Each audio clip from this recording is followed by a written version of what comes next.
Handycam. Jazz.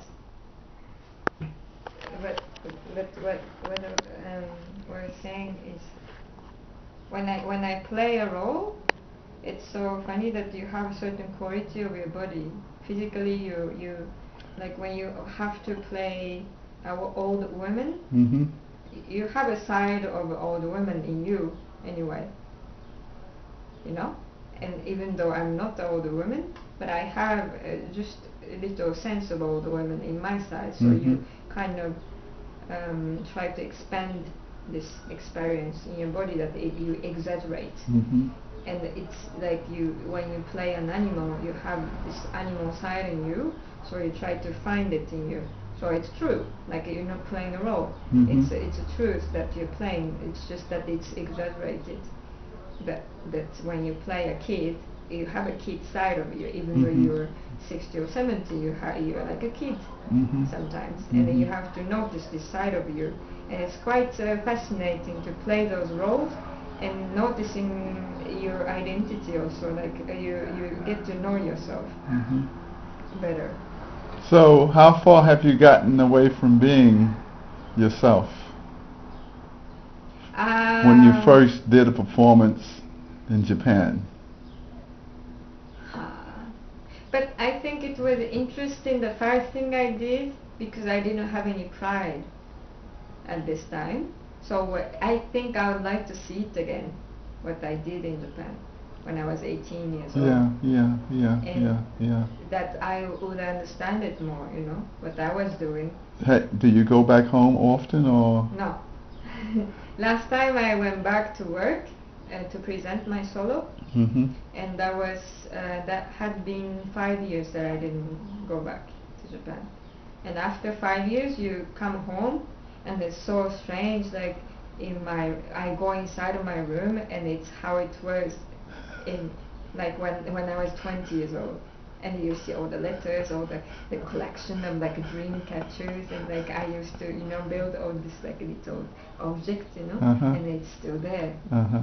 And all my clothes, and because they couldn't, my parents couldn't put everything in a closet, Mm-hmm. so they hanged like in my room. Uh-huh. So you're sleeping in this room of your memory, and like under your clothes. It was like, oh my god, I was wearing this, and I mean, it's funny to see that. And also like my parents, they put all my photos everywhere, so it looks like I'm dead, because I don't have any presence there, Uh-huh. and I'm not present. So they give you a presence by putting the photographs, so they Yeah. always see you wherever they go. Yeah. And also like they update my pictures. So there's no reason for you to go home, or? It's not my home, it's my home. I feel home, like I was talking about that with someone yesterday. My home is more about people. Like when I see you, I feel home, like because you know me since so long time, since I was 18, and 10 years, 11 years. Now I'm 29. Ain't that something? Huh? You're well preserved. Yeah.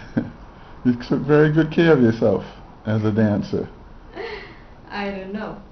I mean, I also I directed the show last year, so it shifted a lot, and I changed a lot last year, Uh-huh. and I think this year was like a big year of changement in my So life. you're really a professional dancer.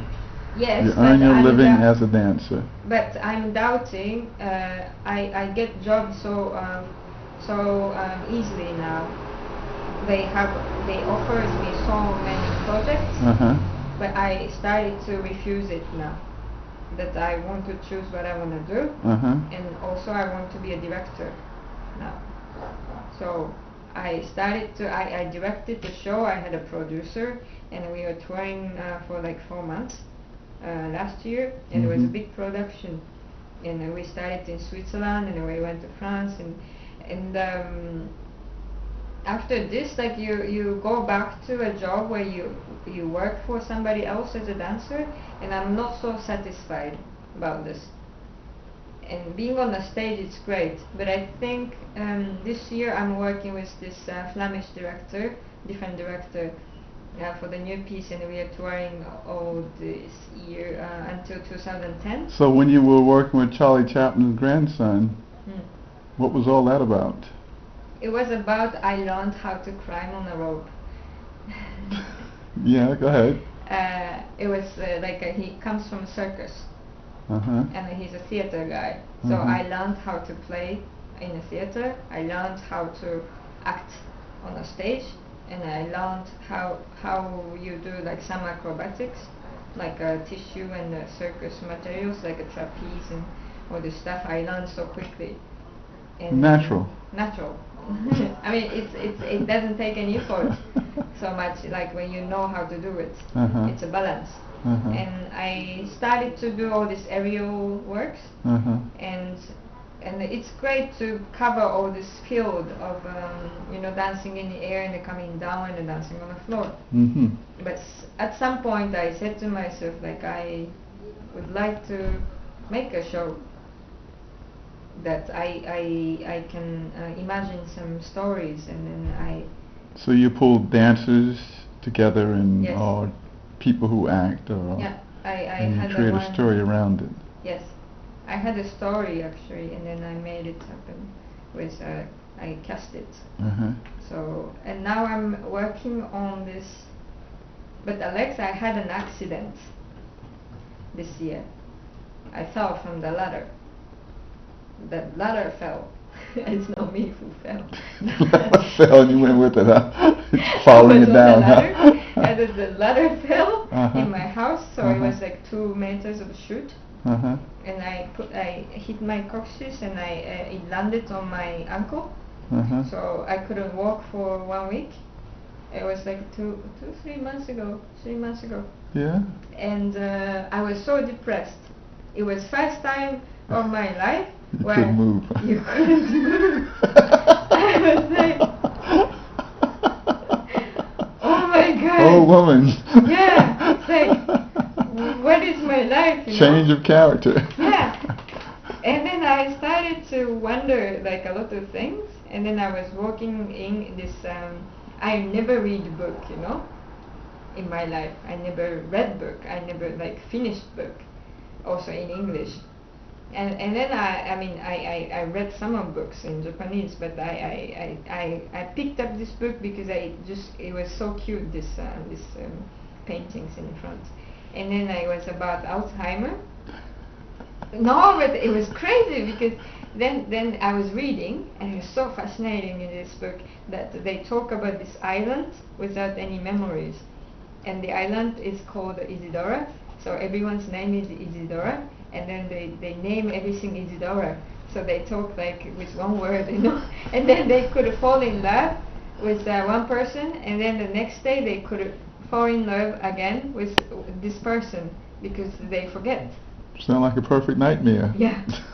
And all these things, like, it's crazy. And then I was like, oh my god, this guy who wrote this is amazing. So I checked, I googled him, Mhm. and then I went into his website, Mhm. and he lives in Brooklyn, and he's 27 years old, and I met him in Paris. Naturally. Naturally. But I met him in Paris. It was crazy. Yeah, and? And then he was not that interested as he was writing. I was a bit disappointed, and he was so shy to talk. But he was talking so much, but like his writing was so interesting. Like when we were exchanging a mail, like he was writing as he was like I felt like I was so close to him when we were exchanging emails.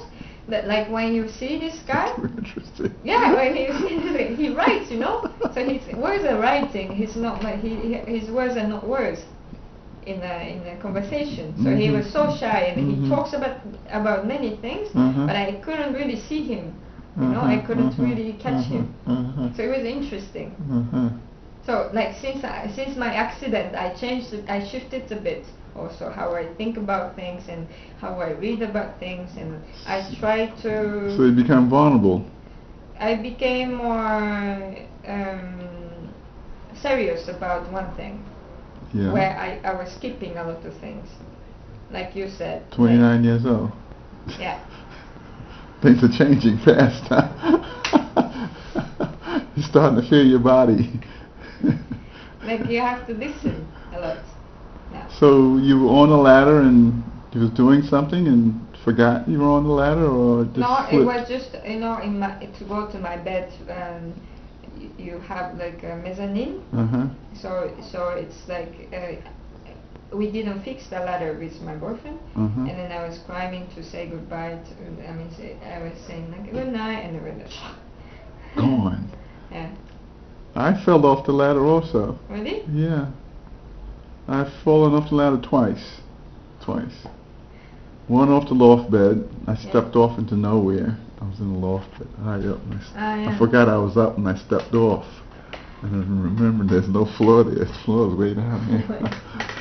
How many meters was it? About 10 feet. Wow. And the other time when I was putting the pictures on the board down there, way up there in the ladder, my feet got caught in the ladder. There's two pieces of the ladder. One piece slipped down. My feet was caught. I couldn't move. Oh no. And I have to figure out how am I going to get out of this. In the meantime, things are happening quick. And the ladder kind of like slipped off and began to fall this way. Now I get my feet out.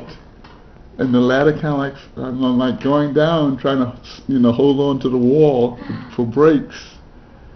And then the ladder hit, bam, and I managed to, bounce back. And I was working with somebody else.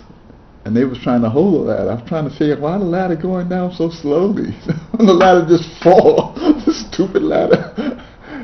Find out she was trying to hold the ladder. Yeah, okay. And the ladder fell on her. Oh no. And I looked around and she was all curled up. I said, oh no, then killed her. And she was like in absolute pain. It reminded me of you. Why? There's a magic to life. You just have to reach in and touch it and change things. And I kind of like, I feel sometimes I have that power to do that. It's just a matter of doing it when the time comes to do it. So I kind of like reached in and pulled her back and got her back into her mind. And then I left and I finished fixing the piece, let her recover it, right? And she wasn't hurt. Yeah, she was okay. She could have been worse, but it was all shock. Yeah. Had to pull her out of the shock. Yeah. Then tell her that she'd be all right. She had a serious bruise on her leg, big bruise, but she didn't know it at the time. And the ladder fell on her ankle. Yeah. And I had to keep her away from that. Yeah. So it didn't become a problem. So I managed to keep away from that, so it didn't come. I said, "Get up, okay, move. Don't think about it anymore. Go away." So subsequently, it did go away. The bruise kind of like got weird and strange, so I got her something for the bruise, and she kind of like recovered. In the meantime, things happened, and if you like inside your mind, you could get out of the things. Yeah. But being a perfect person like you were,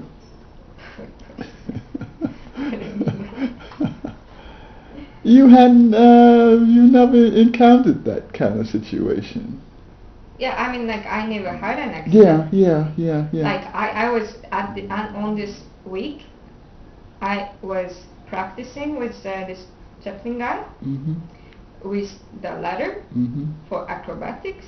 And that was like 5 meters. I never fell from that.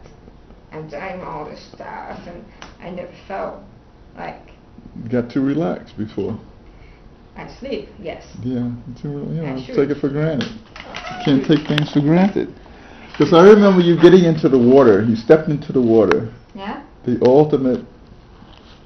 ultimate thing that you did. It's 35 degrees out. The water is 37 and 38 degrees. Yeah. It's very cold. You ain't got no clothes on. And you had to go inside of your mind. I remember that. She's going inside of her mind.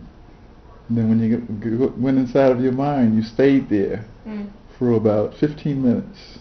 Oh, really? Yeah, Huh? yeah. You forgot about being cold. You stepped into the cold water. Yeah. You walked into the cold water. Now you've hypnotized yourself. You're into the true Buto thing. Mm. You had arrived into the Buto thing. It's funny. I was recently. I wanted to work with a Buto master, and I went to see him, and I didn't like his shop. Like I wanted to work with him, and Mhm. I thought he was so. He's very famous guy, and he dresses up like a woman, like a kabuki woman, and he dances by himself. And it was not so great for me to see this. And I was talking to him afterwards, and then it's so complicated because he's always with his wife, and his wife is taking care of a lot of things, and it seems like very strange to work with him. So I didn't ask him anymore. No. He couldn't let that happen. But now I found this man. I'll maybe introduce him to you. He lives in New York. Mhm. He's Japanese, but he has a brutal background. But he is done classical ballet as well. He has really rich vocabulary in his body, and he talks on the stage. He's so free, and I think it's like the Buto in this generation that I found, and I would like to do something with him. Yeah, the whole idea behind that I began to understand is that the other dancer in the video, her husband is like explained to her that it's all by family, it's all by tradition. Yeah. And there's like, women are not supposed to be a part of this at all. Yeah. No way whatsoever. And it's part of tradition for women to, for men to take on the role of women. Yeah. So by you trying to get into that, it's like Yeah, it's strange, it's breaking with tradition, and they try to hold on to tradition. Yeah. But you could do things outside of that, but not inside of that. Even the dancers who's actually performing Buto, they most of the time it's like they're not supposed to be doing it themselves because it's not part of the family. It's all by family, bloodlines. But it's also this guy Kota. He's not in this generation.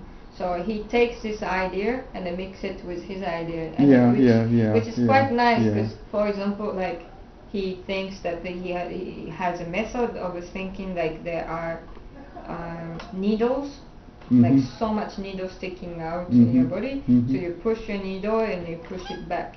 So you just do this exercise of like thinking, like being conscious about your surface of your body, and then you can think that you take a flower from the vase and then you put it in somewhere, and then it's raining, so you look up, and it's just you create all these stories around it. And he takes this information as like a one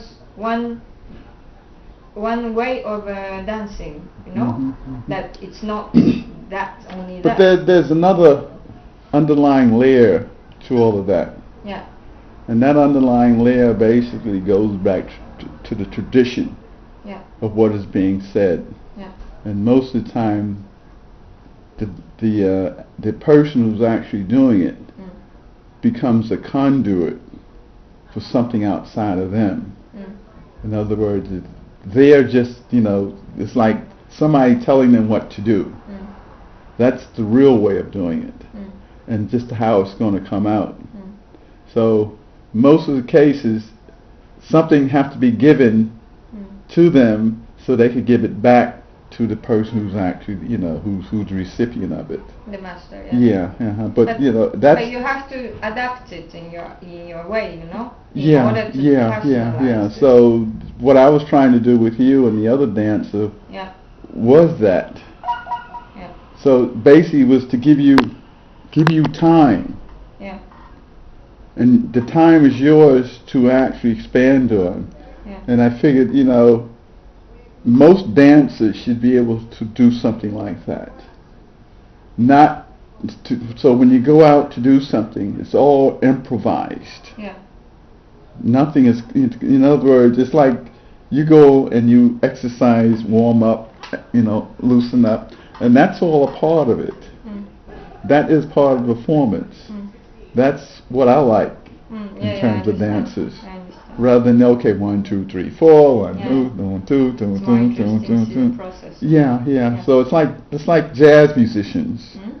They start off with a known piece, and before you know it, they're lost in some other space. Then they come back and touch on, they come back, and then they go back into another space. So that's what I prefer in most dancers. And most choreographers, that's where they get their energy from. They come up with these ideas in their head. They don't know where it comes from. They know how it's going to come out.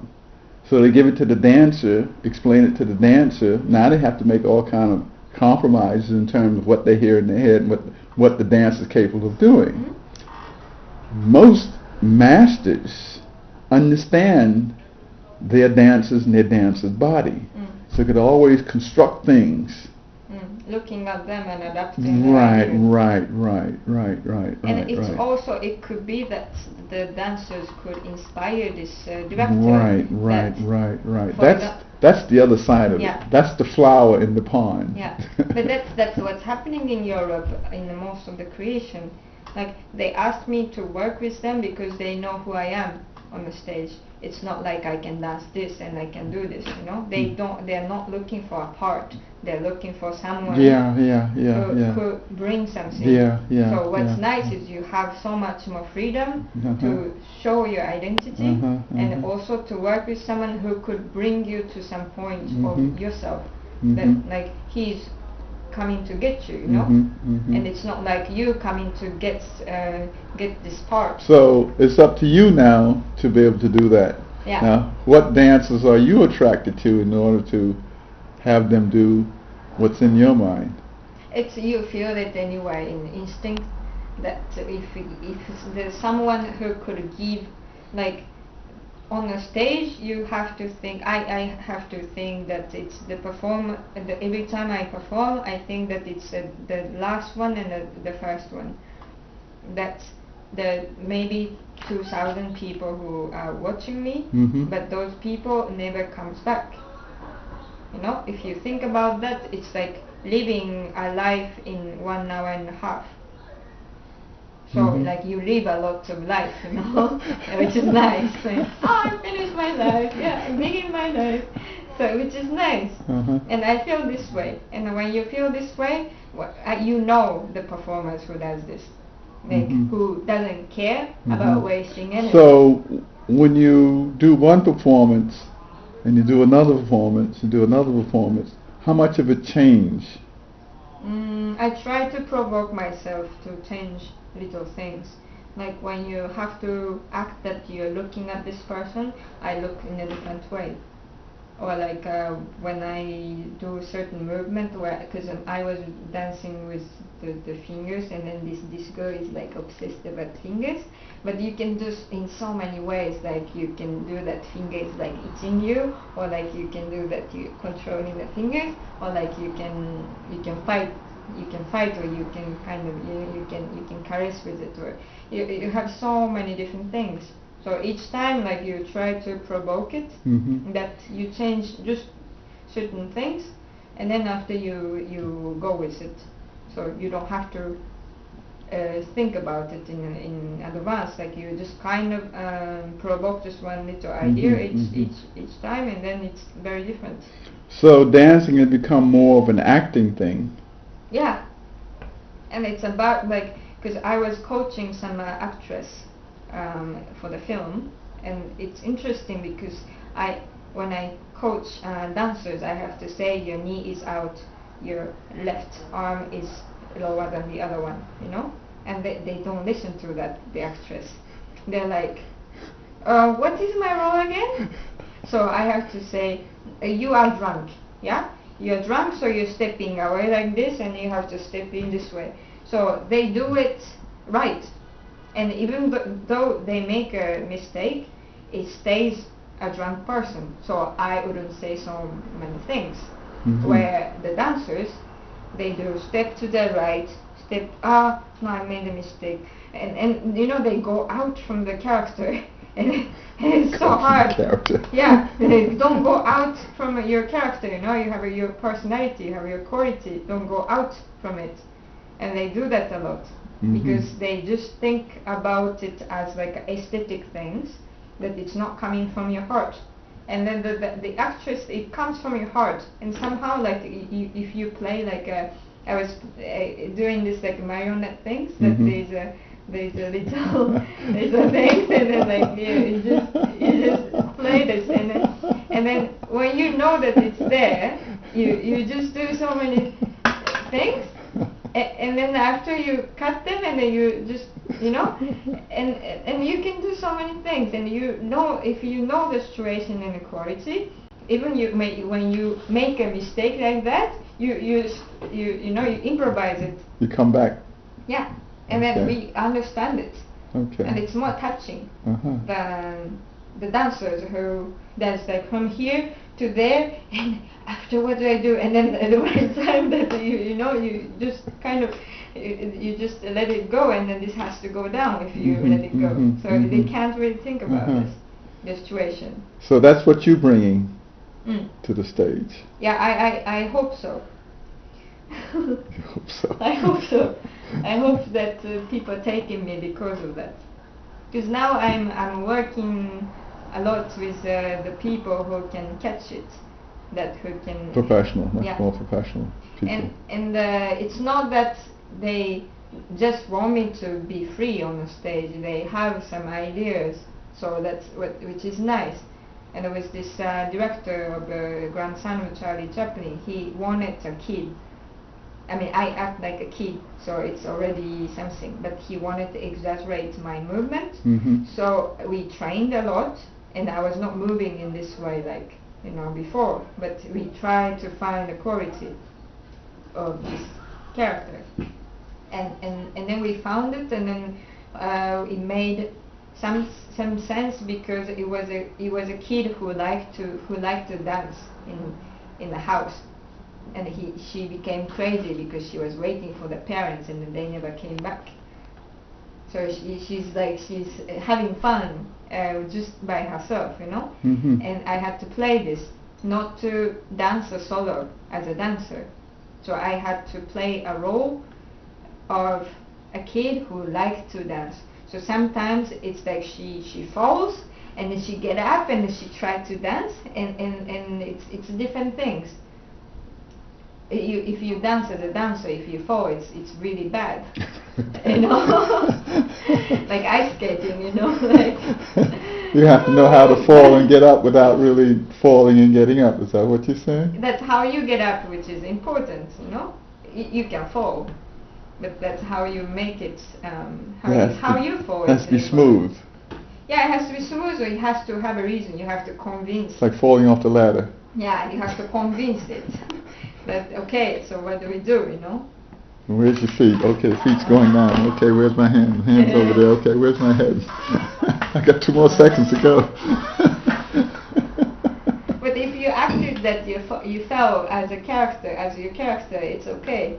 Because kids can fall and then get up, and you can act about it. You get older. Yeah.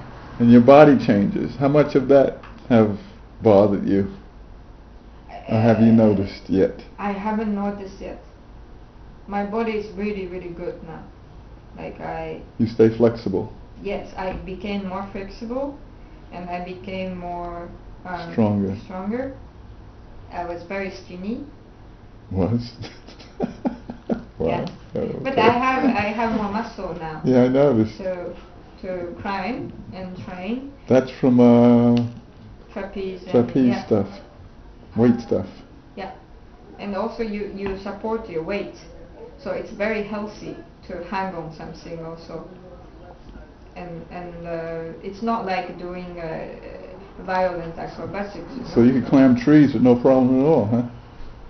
The trees are different, Alex. Swing from one branch to the other like Tarzan. I can climb when it has some kind of like a rope? rope or like a tissue or whatever, the fabric or. So you can climb a rope now? Yeah. No problem. Yeah, no problem. I can stay there for 20 minutes. Can you walk across the rope? Yet. The tightrope. Yeah. That I don't do so much. But you did the trapeze thing with the swing and holding yeah, but it's not like. I mean, I do it for the training, but what we were doing in the show, because there were 300 ropes on the stage. Wow. Yeah, so we had to. That's an elaborate production. Yeah, it's very heavy. It's 1 ton, and there were 5 hooks with motors. So it made like a tree, and then it went into like a wall, and it was like changing like that. And we had this metallic machine of a seesaw, and the one person and the other person comes, and it goes like this, and there's a wheel, and I'm on a wheel. Wow. So it just kind of do a manege. So there's document of all of this. It was videotaped or filmed? We have to film, but we've been going to Australia, to New York, to Vienna, to London. It's working quite good, this show. And in Paris, it was like a big thing, and people were like, dying to see it. So it's nice to be in this kind of show. So it just went away, or it's still active? Or? I was in Moscow last week. Last week. Last week. Oh, okay.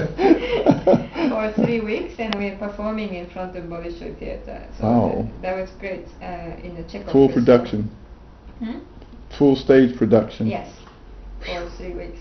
Wow. And between the shows, we performed like 6 days a week. Wow. And then the first day off, I had to fly back to Belgium to perform another production. Wow. It was hell.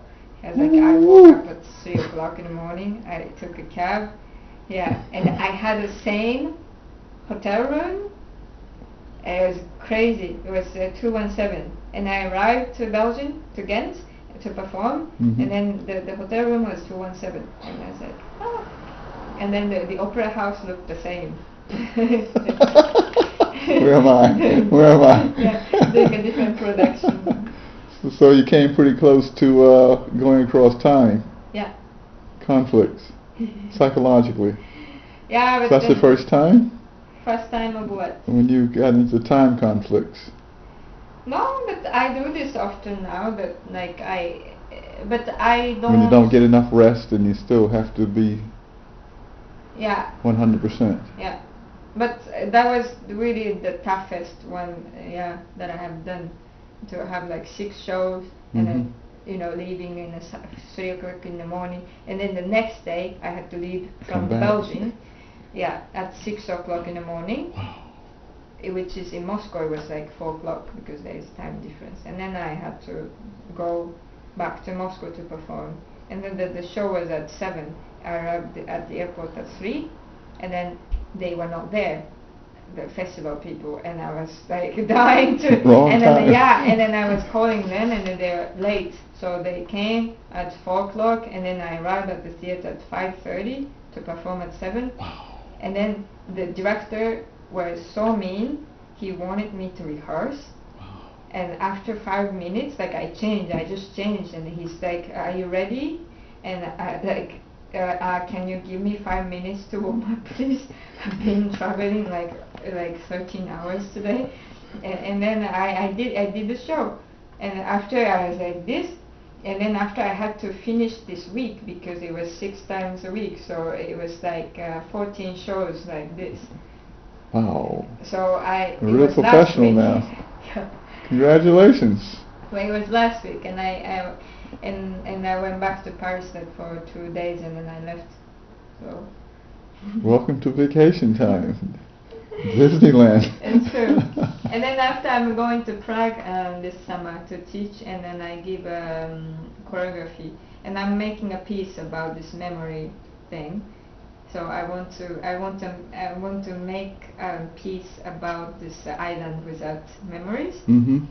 How are you going to do that? I am going to make a choreography of a routine of a daily movement, and then I'm gonna show that they forget little by little. When? It's in July 16th. I go there. Where? In Prague. So you leaving here? On the 13th. Oh. And then 14th I have a meeting in Paris, and then I fly to Prague on the 16th. So I stay there for 2 weeks, and then I have a vacation. Oh, yeah. So what's this? This is I have to show you. We made a document of the film that I was talking about. I mean, it's all in French, so I show you you can see. We found your photo.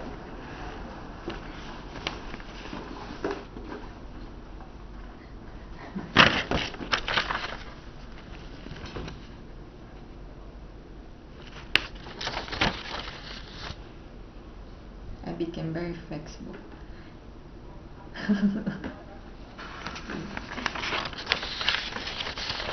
So for now, I'm asking Jonas and Johnson.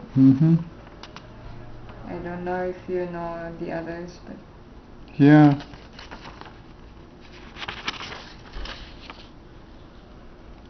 And Michael. Where'd you get that at? I don't know. My producer found it. Really? Yeah, on the internet. What does it say? What does it say? Le café. No? It says the mini gallery of Alex Hushley. And what's the connection with you? Because I wanted to know, I was asking you before on the telephone that I wanted to, because this film is going to be based on the 10, number of 10, and it's about the gestures in the city. So I wanted to ask you to show me like either 10 gestures or 10 of your photos that we film it, and then we interview you just a bit about the impression of New York. Okay. And I wanted to ask each composers that I know to make me 10 seconds of music, and I wanted to edit it into 5 minutes of piece. Okay. Like into one piece. And then I wanted to film also the gestures in the city where you are in a situation of waiting for something. So you wait for the bus, you wait for the train, you wait for somebody else, and then you see the gestures, and I wanted to make a choreography with it. Okay. So it's going to be like at the end of the film, it's going to be like 5 minutes of piece. But going through this idea, I wanted to interview some people, and then it's gonna be just a collage of like information about the city, impression about the city, and how you live and how you think about time. Like for example, what you're talking, or like just a little bit of that from everyone, and I wanted to make it together. When? Now. No, it's gonna be in a year, and I wanted to film it also.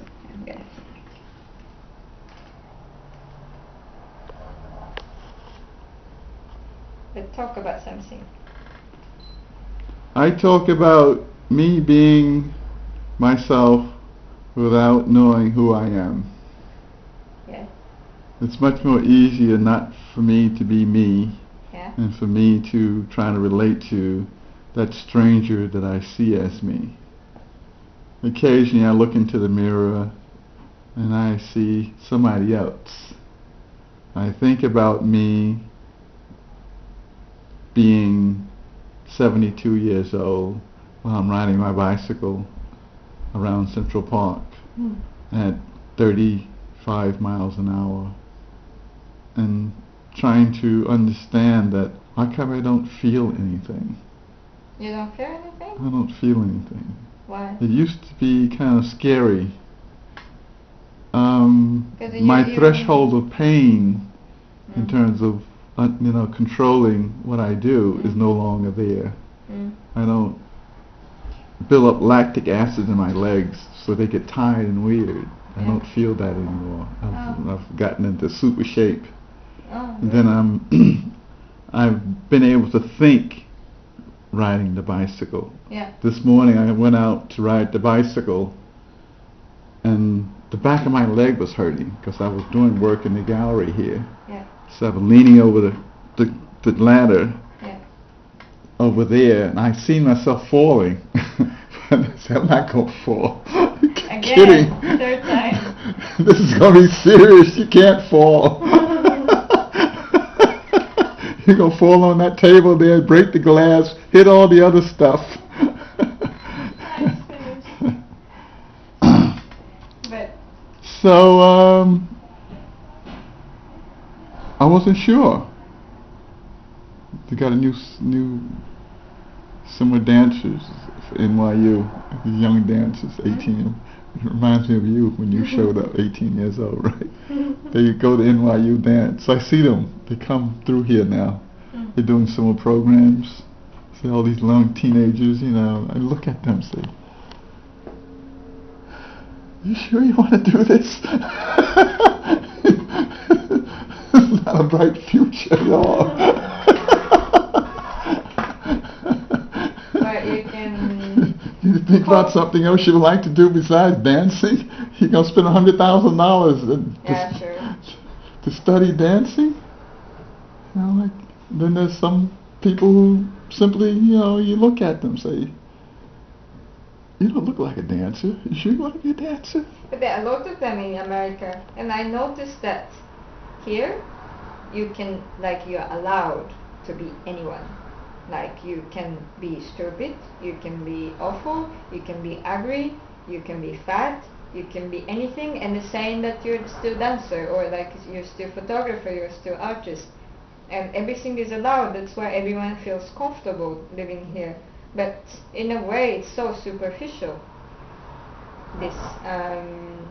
This way of being free, but it's not free. It's like I go back to Brooklyn, and then I see the same bicycle parked in the same place. Means that since I left, he's been working in the same way. Like every day he comes here to park his bicycle, you know. And I noticed this, and then everyone is stuck in the same routine. Like you go to this corner, you go get the thing in this corner, you go to see your friends in a cafe at this cafe, and you do the same routine. And the place changes so much in this city, but the people haven't changed. No. And sometimes it's like everybody has found in this town here, it's more about comfort zones. Yeah. And not venturing outside of the comfort zone. There's more professional people working here, doing professional things that requires that kind of lifestyle. Say, like with me, for instance, there's a comfort zone that I have to work within. I could travel, but it would interfere with my comfort zone. My comfort zone basically is to produce as much as I can while I still have the energy to do it. But Alex, how do you live? I sit outside and watch the young girls. Daydream. Get bored and come back and go back to work. I say, okay, time to go get some food. Go to the same place. Oh, can't go there. I went there yesterday. Let me go someplace else. Let me go this over here. Let me do this here. I get in the car. I drive someplace. I do a whole thing. I come back, and I realize I don't do that anymore. I'm stuck for 2.5 hours. I can't even get into Manhattan. Yeah. It got bad. Now it's worse. Yeah. So because of that, people in New York have become more restrictive in terms of their in other words, there's people who live on this island and never leave. Yeah. Well, you could, but and they have no reason to leave. They don't give themselves any. There's people who live on this block and don't leave this block. Yeah, sure. I understand. And I used to always wonder, how could they do that? And now I've become almost like that. I go home now. Home. You say, where's home? I'm on 6th Street. It's like 5 blocks away, Yeah. 5 minutes away. Yeah. And I don't have to go home all of the time because of that. I could have gone across America in a car to the West Coast, hung out there for a while, get on an airplane, keep on going over to China, hang out there for a while. But I don't want to do that. Because I would ask myself, why are you doing this? Because after I met you, I almost got into that. Going out there, doing that. But I didn't come out with anything. Yeah. Here I could stay and collect information and do something with it. I go someplace else, it's all logistics. You gotta get there. I mean, it takes time to get used to the place first, Yeah, and then it takes time to find interesting things. Right. And then it takes time to establish your connection, and then it takes time to do everything. So you might as well like collect the information. I mean, here it's the center of, the world. So anyway, there's a lot of things. So I mean, you pick whatever you want. That's the location. Yeah. In New York, everything is location. Yeah. I have the perfect location. Yeah. The world comes by all of the time. Yeah. All of the time, from all over the place. And I had to get used to all these different kinds of people. Not everybody's interested in what I do. It's a matter of getting used to that fact. Some people are interested, but majority of them not interested. Yeah, sure. So the work I do here basically is for a small group of people who keep me inspired. And I realize that eventually the people who walk by and ignore me will wonder why they did that. Once they see what I've been doing here. See, slowly but surely the world is coming around to recognizing me as an individual. And then my work stands behind me. Eventually I could be move aside, my work will be out there. And that's what it's really all about. So the whole thing for me is to create as much as work as I can that nobody knows anything about. Yeah. And as long as I keep a certain profile, that work will become very important because now it's dated. So most of my work is always dated. So I try to stay ahead of what everybody else is doing. And the only way to do that basically is to stay in one place for a given length of time. Now I know the environment knows me. Yeah, sure. I don't have to go and do those things.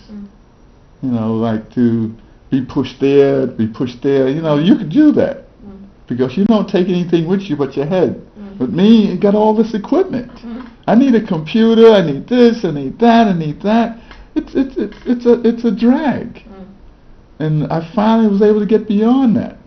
Just packing all the stuff up and doing that, going there, doing that. It was like, I know what it's like not to have sleep. And have to really be, on cue. If you mess up, you can't mess up. You can't go back and do that again. Everybody be looking at you cross-eyed. But it's also because the matter is you're from here. You have a citizenship here. I don't have citizenship. Like I have a. I always wondered, how you were able to deal with that. Well, I have an artistic visa now in Paris, in France. I can work in France, but every year I have to renew it. But 2 more years, I get 10 years. But the thing is, I am anyway. No, I'm talking about being away from home, being away from family, being away from friends, and you create your own friends as you move through the system, of course. But yeah, but I hang out with friends who travels everywhere. So I see my friends from Brussels in New York, like 2 days ago, that I work with, and it's just people move around with me. So you just kind of see people who are moving around. It's a bit like finding Starbucks everywhere. Yeah, that's the new world. Yeah, it's like. I'm from the old world. I'd say old school. But it's crazy. But how do you live financially, Alex? Because it's crazy. The are you doing okay? Doing okay. Doing okay. Yeah, I'm doing rather well. Be very honest with you. I always think about myself in terms of what I've done Yes. in terms of money Yes. that hasn't been cashed yet. Mm. The resources that I built up beneath me. So you have a building. I mean, you have a. I have images that could sell with upward $3,000 to $5,000 easy, Yes. no problem. I could turn those things over one by one, one behind the other, and sell them for $1,000. But I prefer not to go that way because again, it's a comfort zone. Yeah, sure. I have enough monies to survive as long as I don't get crazy with it. Yeah. But are you selling your photography and it's enough? Occasionally people come from all over. I have collectors that follow my work. So they come in here and they have no problem dropping $800. Yeah. No problem at all. Yeah. So that's another month. And then, somebody else comes in, another $800. Somebody might buy 4 photographs, and I reduce the price, whatever. But faith is on my side for some strange reason. Like, I don't try. It just comes to me. Yeah. So I have to allow that to happen. That's the magic. I'm happy with hearing that. Because I always wondered, like, when you get old in New York, no, do you get retirement money? Yeah, I retired. Okay. Yeah, I get my check every month. It shows up in the bank account. Okay. But that's not what I really count on. Yeah, sure, because it's not. I don't think it's enough anyway. It's my art that's worth a lot of money. Yeah. All the stuff that I've been doing. That's why I work hard every day. That's worth money. The piece I did of you. That's worth a lot of money, but nobody knows it exists. You haven't even seen it. No. So I have to find time for you to see it. So we have to make another appointment. Sure. I mean, I come back. I'm here. For you to come and look at the piece. Yeah. And maybe we could do some other little skits on something on the video. Sure. Because I have other, you can come up with an idea what you want to do. You do a piece and I put it together for you, and I'm very good at doing things now. I like differences. I like parallel universes. Yeah. So I'm always doing things in twos. Because with the digital process, I could split the image and play with the image. So that's what I've done with the first piece I did with you. You'd be amazed at what I've done to it. You have to have this state of mind in order to see it. Then. Yeah. So it should be a nighttime. Yeah. Or early morning, or that's enough when you feel that you can stay conscious. Okay. Otherwise, if you're tired, they'll put you to sleep. Easy. Okay. So you have to consider that part of the time when you feel most. You have to be able to go there and hang there. Yeah. You know what I mean by that? Sure, you have to be able to hang there.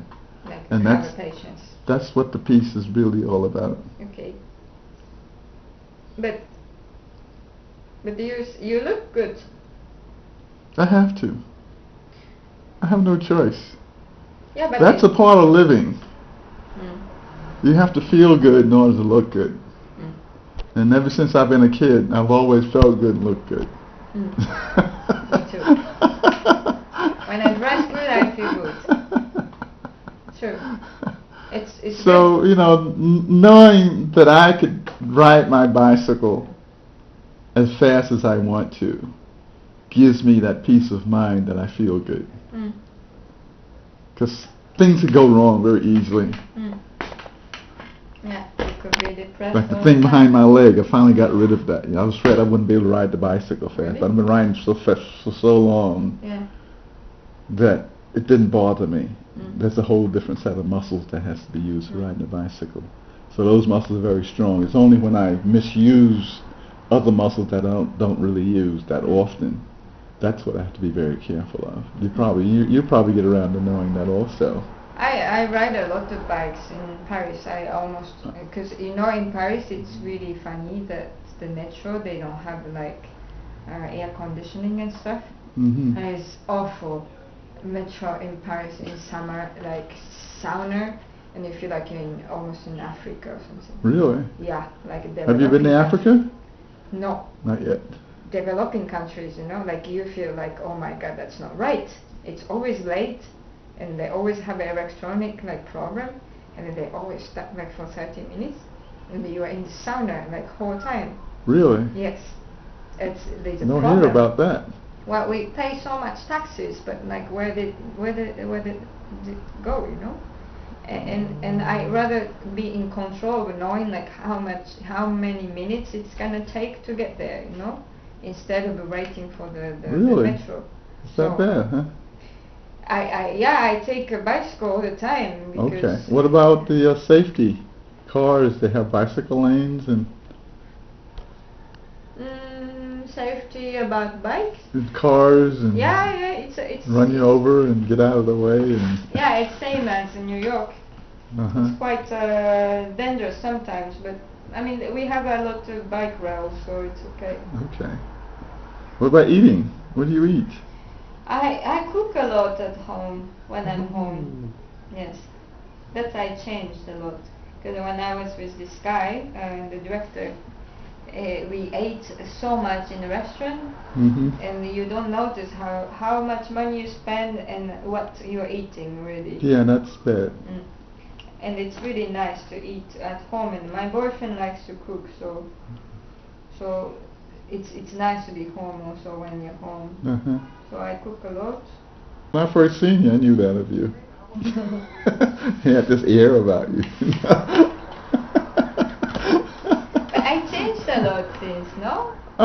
No, not really. Really? No.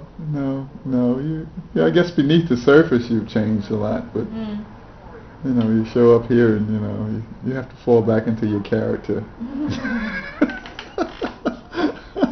But it's funny that I see more reality in each friend of mine, and I see more of the sad part than before. It was so dreamy in New York and all these people that I met, and also this like a powerful meeting with people and talking about deep things, and but I didn't really talk about deep things at the end. I mean, I talked about it, but I didn't know who they were really, like what they were struggling, what they are afraid, all these things, like like a fragile side of each one. And now when I came back, I noticed this a lot more. Oh, you're going into that also. You become fragile. Yeah, and I don't mind showing it now. Like I did mind showing it before, but I think Well, when I seen the video that you did of yourself in Japan during performance, you know, that was like what was that? a very fragile side of you. That was the beginning. You know, the certainty and uncertainty of.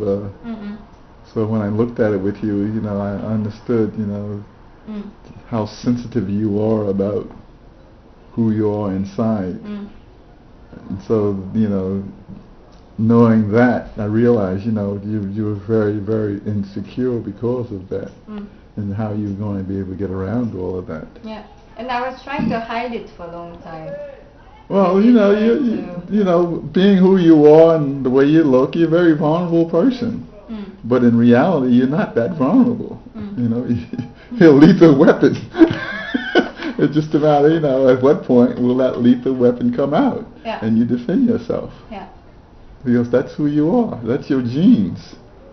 That's why I was asking you, you know, about how are you dealing with your new life in terms of all the changes that getting ready to occur? But that's you also who provokes it. That I made it because I wanted it. So now I'm. Because the whole Cirque du Soleil thing, and then the Paris thing, and then all of a sudden you make this quantum leap into this etherical reality. It's just a matter, you know, how long you could stay there and be mentally secure and still be highly creative in the process. It's easier without falling into the other quagmire that a lot of people do fall into, mainly when somebody offers you a certain amount of money to do something. And then at that point, it changes your life. And whether or not you'll be able to come back to square one. Because apparently that's been happening. And how far have you gotten away from really doing what you're really good at doing while you still can do it? Yeah. Mainly, to dance. Yeah. So you talk about, producing and directing. Yeah. That's a good place to go when you turn 40, 45, and 50, when your body's kind of like giving up the ghost. No, I think because you're getting into your prime now. You have another 5 to 10 years of this prime body when it really becomes strong and very flexible. But then it's like me.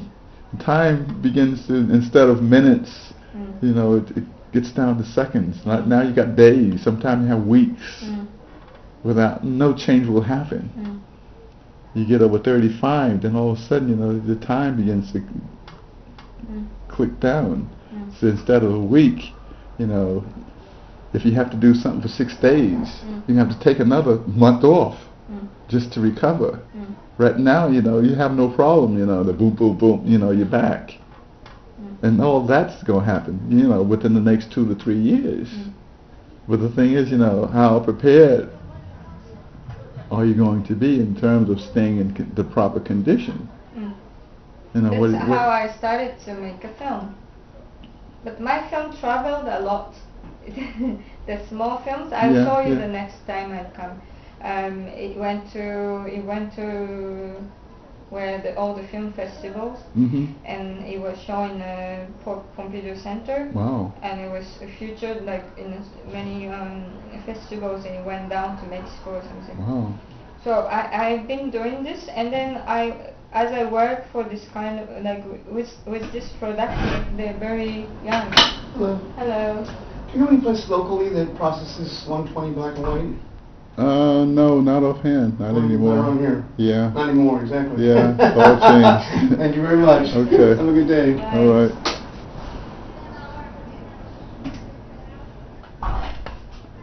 That was like The future changed.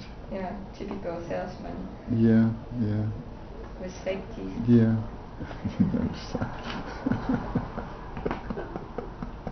Cherish. But anyway, no, that's why I've been kind of working with this people from. I have a lot more friends in the film things. I have a lot of friends who does the cameraman or who does the light. That I am thinking about selling, making a short version of publicities and then selling it to the publicity. I mean, like a companies, like perfume companies. And it's businesswoman.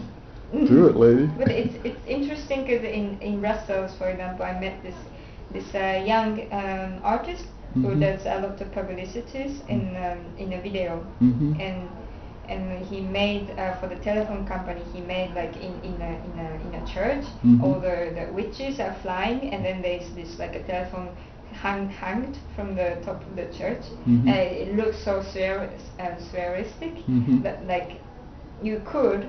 It's the thing of publicity is you have a reason to do it, so it interests me a lot. I mean, that's the biggest money you get in terms of a film. You get so much money in one day, and I mean that could be another possibilities. But thinking about all this different things that I could do, I'm not so afraid of retiring or not being able to be on the stage. I do tiny bits, but I don't think I have just that talent. Okay. So you have many talents. I think so. I hope It's so. just a matter of calling it on them and initiating them and getting them to work all the time. And all this these papers That's I didn't write. I mean, I was saying to him, but he was writing a lot. Okay. And to produce this kind of thing, it's quite nice to work with to have somebody help you through it all. Yes. And then there's some people that helps me a lot Mhm. in France now. Mhm. But like when I call someone, Mhm. like I get like this, the if I need to have a reference of films, I Mhm. call this friend who is a filmmaker, and he just gives me all the No problem. references.